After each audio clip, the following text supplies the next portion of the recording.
I had been waiting all week for my brand new sneakers to arrive. They weren't just any sneakers. They were the exact kind I had been saving up for. They were limited edition with a really slick design. They were the type of shoes that turn heads the second you step outside. Delivery day finally came, and like usual, I was stuck at work.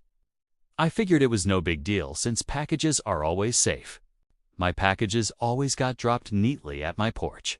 Sometimes they were tucked to the side, but they were always there when I got home to my house in Cypress Creek. I kept refreshing my phone like a kid. I waited like a kid on Christmas, and sure enough, I got the delivery notification. It said the package was delivered right at my front door. A huge wave of relief washed over me, but it didn't last. The moment I pulled into my driveway later that day, something felt incredibly off. My porch looked way too clean and entirely too empty. I hurried up the steps, expecting the box to be hidden somewhere. I thought maybe it was tucked behind the chair or near the welcome mat. Nothing was there. I searched around, checked the bushes, and even looked over the fence.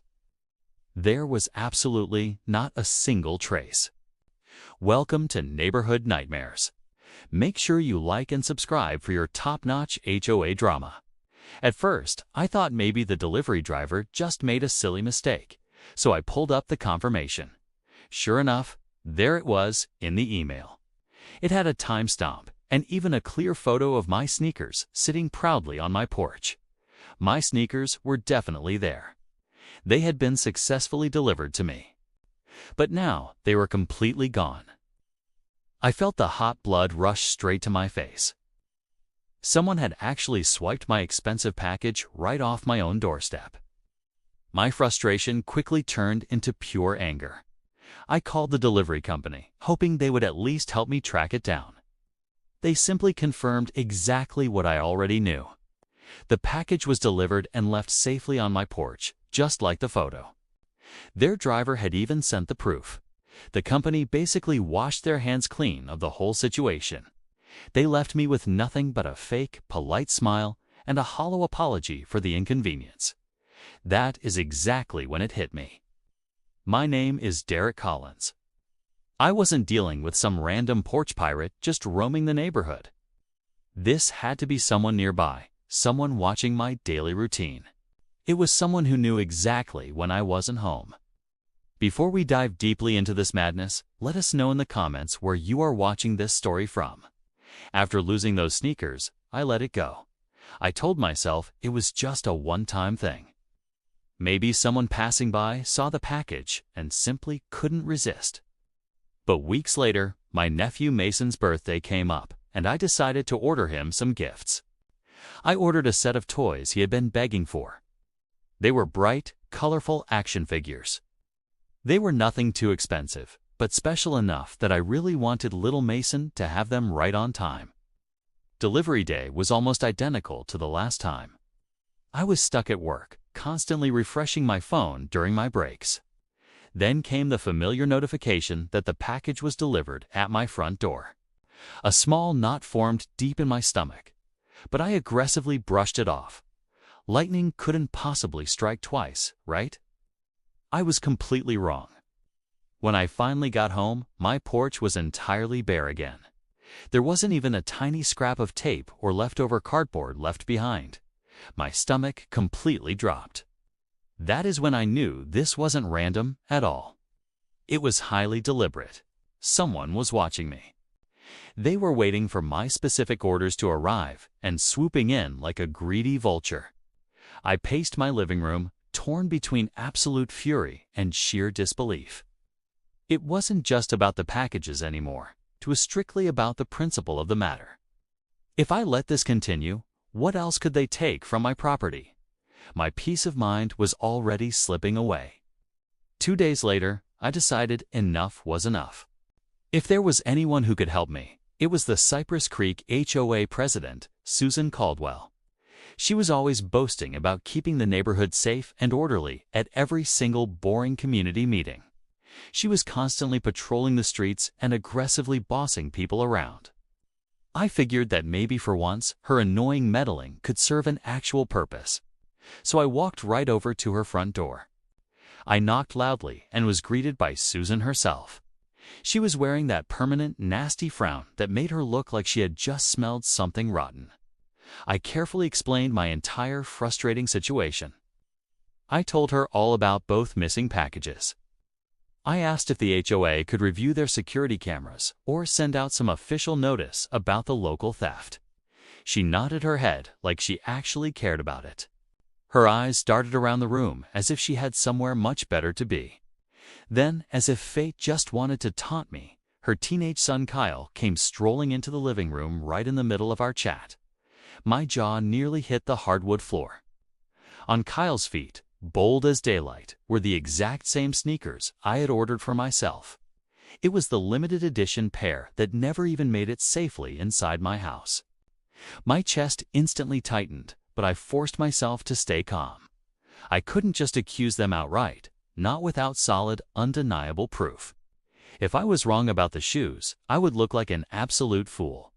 But deep down, I already knew the truth. I knew I was staring right at the thief's family. I couldn't just storm into Susan's house and start aggressively pointing fingers. No, this had to be done right. So I went back to square one and did exactly what I should have done from the very beginning. I installed security cameras. I didn't get the bulky, obvious kind. I bought tiny, almost invisible wireless ones. I picked them up online and mounted them secretly all around my porch. I tucked them safely under the trim and disguised them perfectly near the potted plants. From the street, you would never know they were there. With my covert surveillance fully ready, I set the ultimate bait.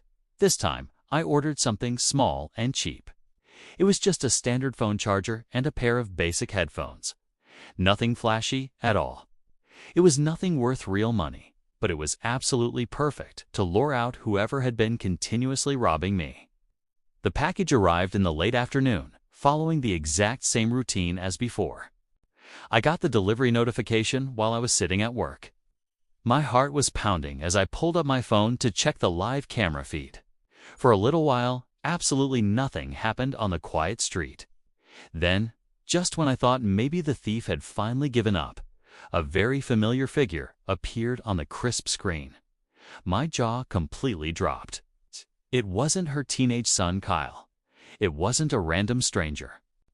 It was Susan Caldwell herself, the Cypress Creek HOA president, the exact same woman who looked me dead in the eye while I complained about theft, was casually walking up my porch to steal from me. She was swiping my package like it was rightfully hers.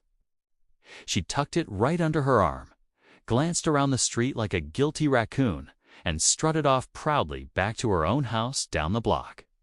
I stared at the high-definition footage in total disbelief, cycling through the short clips over and over again. She wasn't just covering for her kid's bad behavior. She was the actual thief the entire time. My anger completely boiled over, but alongside it came something else, a beautiful opportunity. If Susan wanted to play dirty, I would play nuclear. So I started aggressively planning my ultimate revenge. Instead of reporting her to the police right away, I decided to hit her exactly where it hurt the most. I was going to destroy her pride. I quickly ordered several harmless components, one by one, online. I bought heavy-duty spring loaders, ultra-fine glitter powder, a massive stink spray canister, and a potent packet of industrial green dye. I spent an entire night in the garage, rigging them all perfectly. I rigged them inside a standard cardboard box with the intense focus of a mad scientist. I sealed it neatly with official-looking tape. I even weighed it down with junk so it felt real when she picked it up. This wasn't just a simple act of revenge. This was going to be an absolute masterpiece of art. The brutal trap was perfectly set, and all I had to do was patiently wait for her to strike again. I placed the rigged package squarely on my front porch in plain sight. Then I sat back at my desk at work with my phone propped up, watching the live feed rolling. Several quiet hours slowly passed by. Just like clockwork, Susan finally appeared. She strutted confidently across my lawn as if she owned the entire place.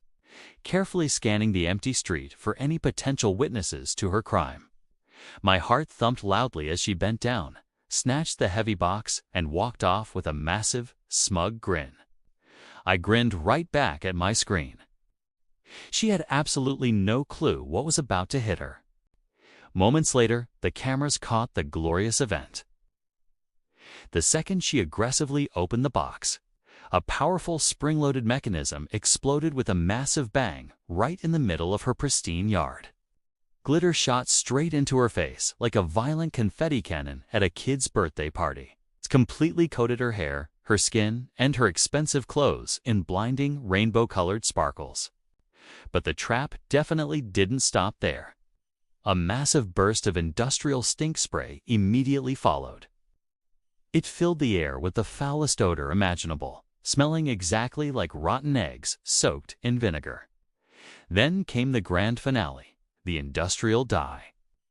A bright, neon green liquid violently splattered across her cheeks and deeply stained her hands. She staggered backward, shrieking wildly and waving her arms. She looked significantly less like a powerful HOA president and much more like a deranged, colorful cartoon villain. I laughed so incredibly hard at my desk that I nearly fell straight out of my office chair. But I wasn't entirely done. I rushed home from work, incredibly eager to witness the chaotic aftermath in person. By the time I finally pulled up to my street, half the neighborhood had gathered outside. Everyone had their phones out, openly recording Susan as she screamed hysterically. She was desperately trying to scrub her neon green face with a garden hose, but the heavy industrial dye wasn't budging. The awful stink clung to her like an ancient curse, and the fine glitter sparkled brightly across her every frantic move. She literally looked like a walking, smelly, neon green disco ball of pure misery. That very same night, I clipped the hilarious security footage. I sent it straight to the entire Cypress Creek HOA board with a very polite note that read, "Here is your president keeping the neighborhood safe." By the next mandatory meeting, she was completely cornered. Every single board member had seen the embarrassing video, and she couldn't squirm her way out of it. She was officially caught red-handed. Not only was Susan forced to pay me double the value of every single stolen package, but she was also stripped permanently of her beloved HOA presidency. She lost all her neighborhood power and respect. And the absolute best part of the whole ordeal. Even during that meeting, several weeks later, the stubborn green dye stains still had not fully washed off her face. She sat there looking absolutely miserable. She sat there glowing like a radioactive neon clown, humiliated entirely beyond repair.